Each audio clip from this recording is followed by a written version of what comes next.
would it take for you to continue to believe in God? That a child, for a child, that would be humanly impossible. I personally know of two couples. I thought of them this morning. I won't mention their names. The names aren't important. But I thought of these two couples who for years tried to have children. One couple even went ahead and adopted several children. Shortly after the adoption of the last child, they began to have their own children. Isn't that amazing? I say to you this morning that we find in Proverbs in chapter 3 in verse 5 and 6, many of you know this verse, very powerful. Trust in the Lord with all thine heart and lean not unto thine own understanding. In all thy ways acknowledge him, and he shall direct thy path. Here we find an old couple. One laughed out of complete ridiculousness. One laughed out of complete joy, knowing that the promise is going to be fulfilled. Somewhere in the between of that laughter and the birth of Isaac, Sarah's faith changed. And all of God's people said, amen. Somewhere, Sarah's faith changed. The faithfulness of God to Abraham brought forth the conception through Sarah, and though she doubted, God blessed despite Sarah's unbelief. God blessed despite the unbelief. I think in my own life, how I too have quit on a certain area of praying or faith. And I've seen God bless in spite of my own unbelief.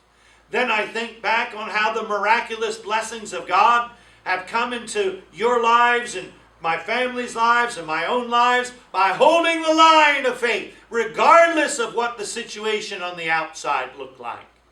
I thank God. How many times have you seen God do this? Even in your own life. The results of God's faithfulness was a conception. And Sarah saw what God had promised.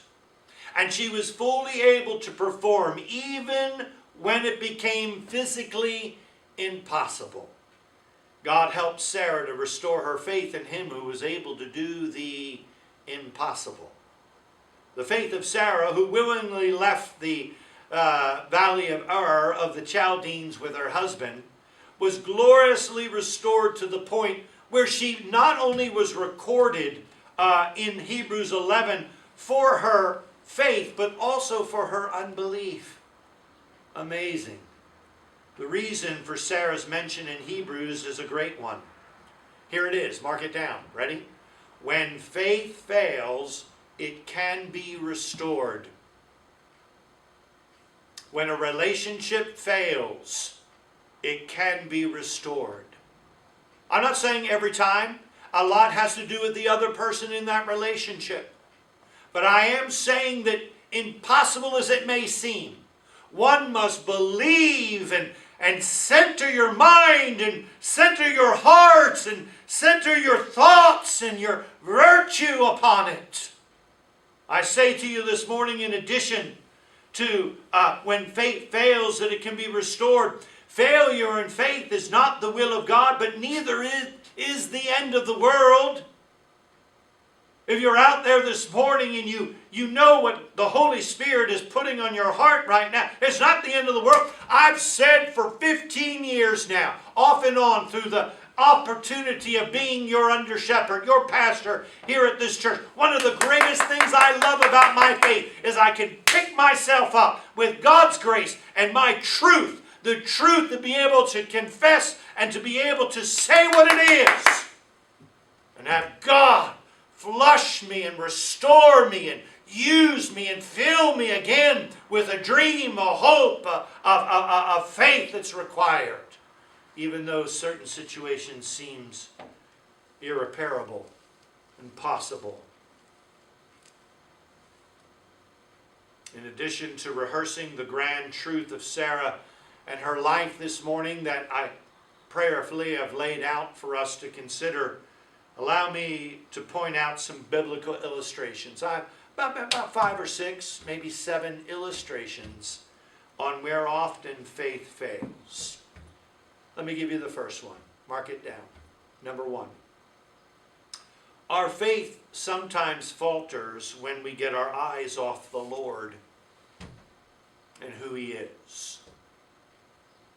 I guess one of the great illustrations of that we all are very familiar with is when Peter walked on the water.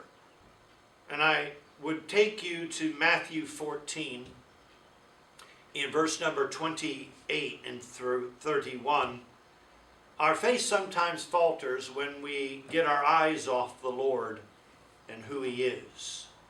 Matthew says, "And Peter answered him," in verse number 28, chapter 14, "and said, Lord, if it be thou, bid me come unto thee on the water. And he said, Come. And when Peter was come down out of the ship, he walked on the water to go see Jesus. But when he saw the wind boisterous, he was afraid, and beginning to sink, he cried, saying, Lord, save me. And immediately Jesus stretched forth his hand and caught him and said unto him, O thou of little faith, wherefore didst thou doubt? I found myself scraping over periods of my life, I found myself scraping myself off the floor. And it wasn't me doing it. It was God opening my eyes to something, and I got my eyes back on Him. When I was a young boy, my dad took me out and we'd have a catch. I'm old. I can tell you old stories you probably can't relate to today, but a dad would take his son out and throw a ball around. We'd have our rolling mitts, and we'll have a hard ball. We'll be just pitching the ball back and forth. And that's how we did a little bit of, father-son time. And then Dad would take me and he'd show me how to hit. And he'd always say, and this is the truth today, if you know anything about baseball, you know anything about sports in general. He said, son, one of the greatest things about being a good hitter is to watch that ball come all the way in and watch it hit the bat. So as I'm there swinging that bat and getting ready to hit the ball, you don't just keep your eyes straight, the ball comes here, and then you just swing.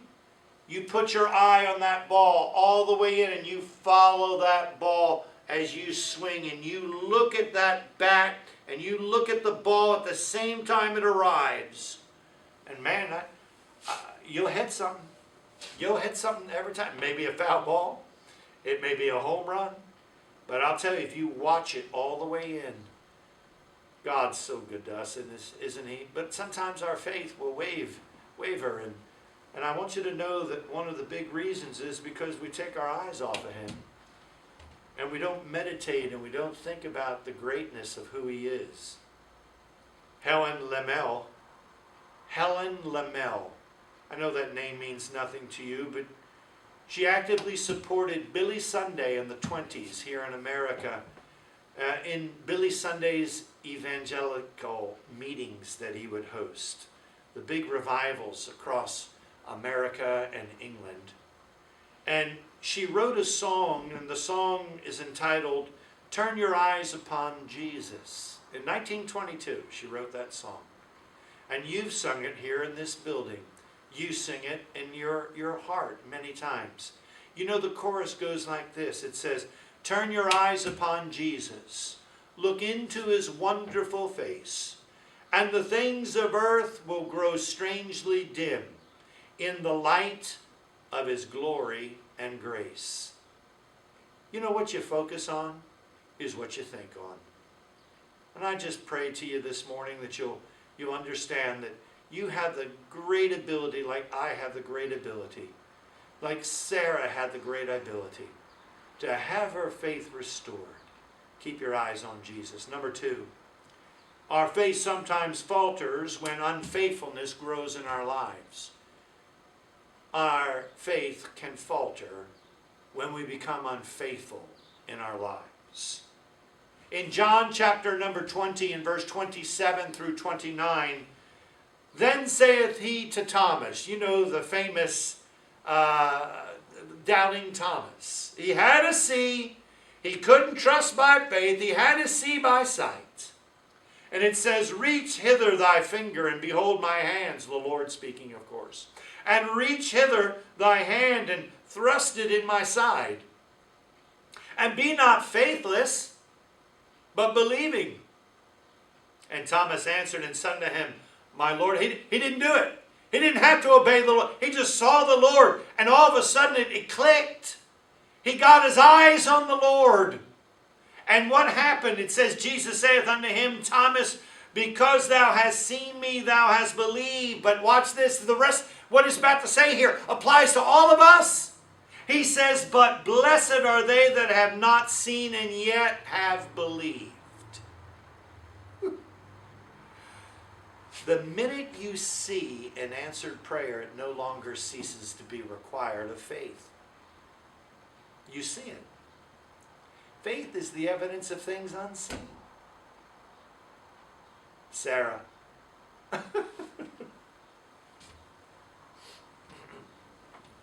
As the angels made their sweet promise to that couple. And Abraham. Two different reasons for their laughter. One skeptical. One, doesn't matter of the deadness of my body, nor the barrenness of my wife's womb. O Lord, I believe.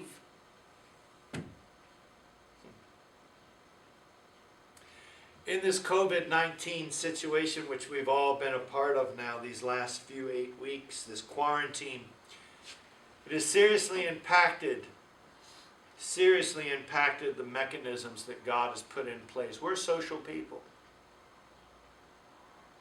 It has impacted fellowship. It has impacted witnessing. Gospel, it is... people don't want to speak to people. It has impacted the mental health of the world. I don't want to...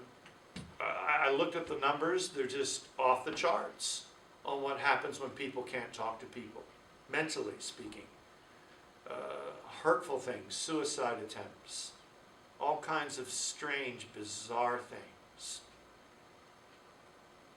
I think of the collections, our tithes, being applied to the local ministries that we need to accomplish here and as well around the world.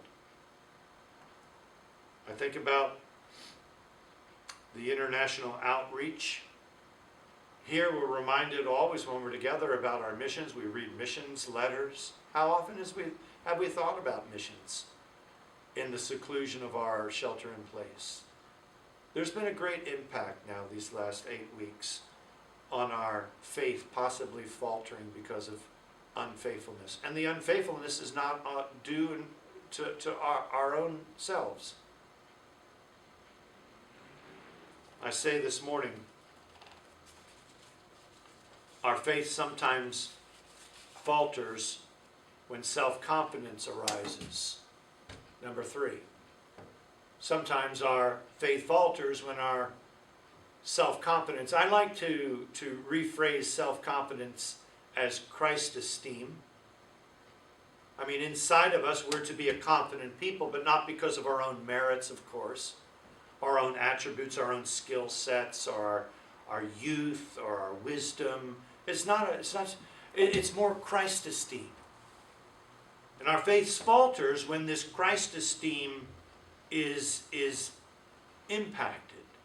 In Luke chapter 22 and 2 verses there in 31 and 32, look what the scriptures say. And the Lord said, Simon, Simon, behold, Satan hath desired to have you, that he may sift you as wheat, but I have prayed for thee, that thy faith fail not.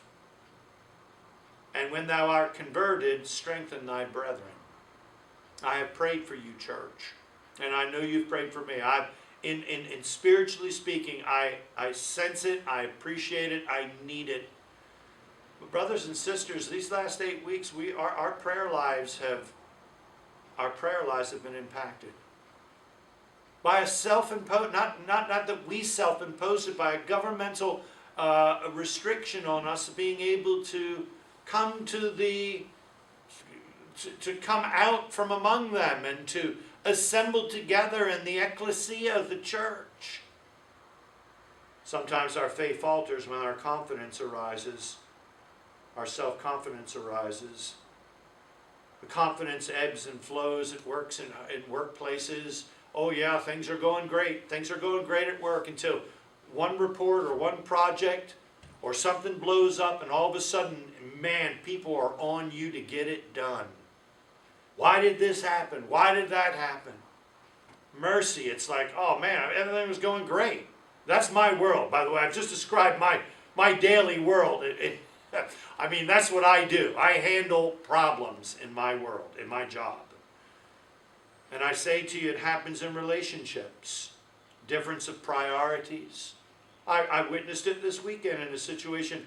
It's classic. It's classic, church. Listen, we all have our own ideas on how people need to be respected and treated. And brother, when it doesn't happen, if we're not careful, that flesh in us will come out and we'll immediately self-impose our righteous indignation upon someone who did not meet your needs or your expectations. Oh boy. Our self-confidence is very, very, very fragile. And faith falters when that confidence is subject to question. And the result is our faith is subject to a seesaw ride. You know, I just thought of something. I don't even know if you all recognize, you younger millennials or children.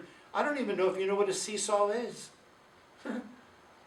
But it's a simple board. You sit on one side and it has a pendulum there and you go up and down, up and down. Faith needs daily attention.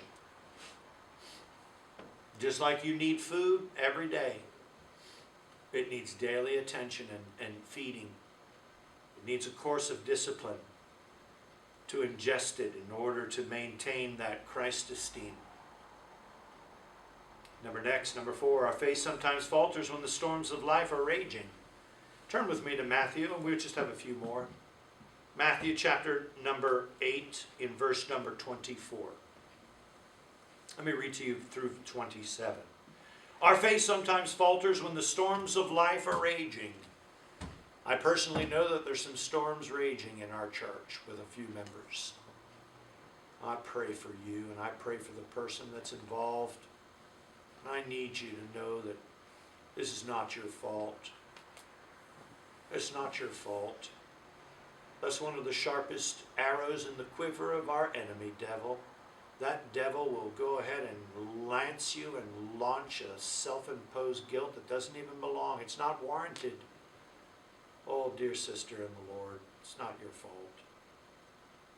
I want you to know here that the Bible says in Matthew chapter 8, verse 24, and behold, there arose a great tempest in the sea. Out of nowhere. It just came out of nowhere. Insomuch that the ship was covered with waves, but he was asleep. And his disciples came to him and awoke him, saying, Lord, save us, we perish. And he saith unto them, Why are ye fearful, O ye of little faith? Then he arose and rebuked the winds and the sea, and there was a great calm. But the men marveled, saying, What manner of man is this, that even the winds and sea obey him? Gentlemen out there this morning, woman out there, dear gentle lady out there this morning, you're a warrior. You're a warrior too. But you're a worrier. You're just a worrier. You say, God, I give you this, and God, I can trust you with this, but this I'm going to hold on to, and this I'm going to concern myself with. You can minister to me on this, but I will hold it, Lord. Doesn't that seem childish the way that I just described it? Dear warrior out there, it serves you no justice to lose your discontent, to have discontent and lose your contentment and your peace that passeth all understanding when given unto the Lord. I say this morning, our faith sometimes falters when the storms of life rage. Oh, warrior, stop. Oh, please understand. Same for the lost person. lost person that might be listening to this message, and you know who